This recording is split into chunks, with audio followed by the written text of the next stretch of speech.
Ito ang ginagawa ko ng carbonator, one the refrigerator. So ang problem niya, mahina ang lamig niya. So kaya yan, kinabitan ko siya ng access valve. Ito hinilang ko ito.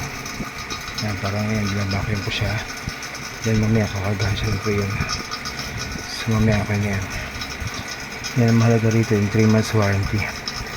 So 3 months warranty ang bigay sa customer.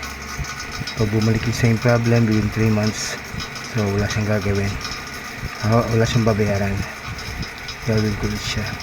So basta hindi sila yung compressor, kasi kapag sila yung compressor, bibili siya niyan.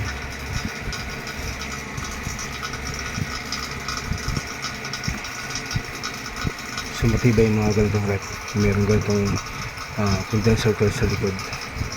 So usually matitibay yung ganito, ang tagal bago masira. Tulad ko, magka 10 years na to, 10 years na itong rep na to. So mamaya okay na to. Tapusin ko lang muna yung pag-vacuum, then kakagahan ng freon.